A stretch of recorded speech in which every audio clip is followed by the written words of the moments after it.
Have you ever asked yourself why the more patient you are in a relationship, the less your partner seems to value you? Have you noticed that the more you sacrifice, the more invisible you become? Welcome back to the channel, my dear friends. Today, we are going to uncover one of the most painful yet important truths about relationships. Especially in middle age, tolerance without boundaries does not create harmony, it creates neglect. Marriage, for many, begins with passion and promise. But as years pass, responsibilities pile up: children, careers, aging parents, finances. In this storm, love often transforms into routine, and routine into invisibility. Many partners, especially women, choose to endure. They silence their needs, compromise endlessly, believing that patience will earn love. Yet reality delivers a crueler message: the more you erase yourself, the more you invite disregard. Let us look at a story. A woman once fell ill with fever but still cooked dinner for her family. Instead of gratitude, her husband criticized the food for being too salty. She broke down in tears, only to hear him accuse her of being unreasonable. Friends, this is not a rare case. It is the lived reality of countless marriages, where one partner confuses endurance with love, the other grows accustomed to neglecting. Why does this happen?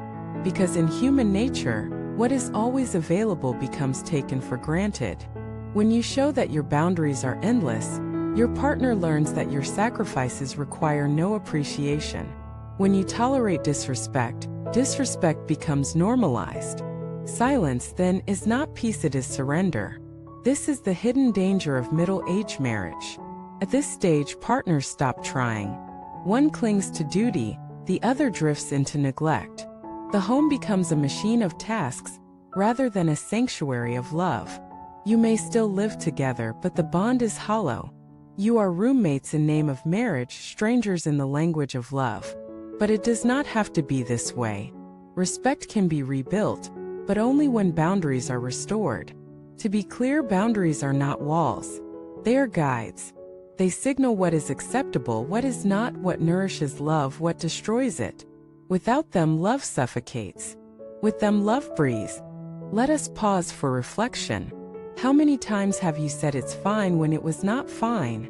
How many times have you excused lateness, neglect, harsh words, thinking it was love? Each time you lowered the bar of respect. Each time you trained your partner to ignore you. The cruel truth is this: people treat you the way you teach them to. Consider another story. A woman named Grace spent 20 years pouring herself into her marriage. She quit her career, cared for children, managed the home. Her husband grew indifferent, rarely speaking, often absent. One day she decided to change. She returned to school, pursued her passion for literature, and rebuilt her identity. Slowly, her husband began to notice. She was no longer the invisible caretaker, she was a woman of her own worth. Respect returned, not because she endured more, but because she reclaimed herself. Friends, the lesson is clear: sacrifice without self-respect leads to invisibility. Self-respect invites respect. But some may ask, is it selfish to demand respect? No. Self-respect is not selfishness. It is the soil in which love grows. Without it, love withers. With it, love thrives. When you respect yourself enough to say no, you teach your partner the value of yes. When you assert your needs, you invite mutual care. Let us also face the social dimension. Many cultures condition women to believe that good wives endure, that good mothers sacrifice endlessly.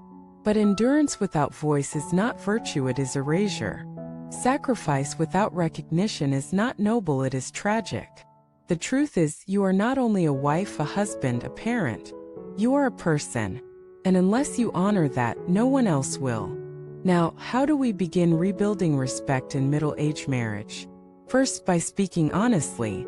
Stop hiding pain behind smiles. Express what hurts, what you need, what you cannot accept. Silence feeds neglect. Voice awakens awareness. Second, by reclaiming individuality. Pursue passions, friendships, learning. When you grow as a person, you remind your partner that you are not an accessory, you are an equal. Third, by setting boundaries. If neglect continues, let there be consequences. Not threats but choices. Respect is not demanded, it is earned. Boundaries teach what must change. Finally, by modeling love with respect. When you respect yourself, you also respect your partner. Respect is mutual. It is not about dominance but balance. Friends, middle-age marriage is not the end of love, it is the test of love. Passion fades, but respect must remain. Without respect, no marriage survives. With respect, even routine becomes sacred. So ask yourself, are you living as a partner or as a shadow? Are you nurturing love or only enduring neglect? The answer you choose today will shape the marriage you carry into old age. My dear friends, as we conclude, remember this: the more you erase yourself, the less others see you. The more you respect yourself, the more others must respect you. Love is not about silence. It is about voice. It is not about endless sacrifice. It is about mutual honor. So today, choose courage. Speak your truth. Reclaim your dreams. Honor yourself, and you will teach your partner to honor you. Thank you for walking with me through this reflection. If this message resonates with you, share your own stories in the comments. Tell us about the lessons you learned in marriage, the times you found your voice, the ways you reclaimed respect. And do not forget to subscribe, to like, and to share this video. Together, let us build relationships where love is not erased, but celebrated. Thank you for watching this video.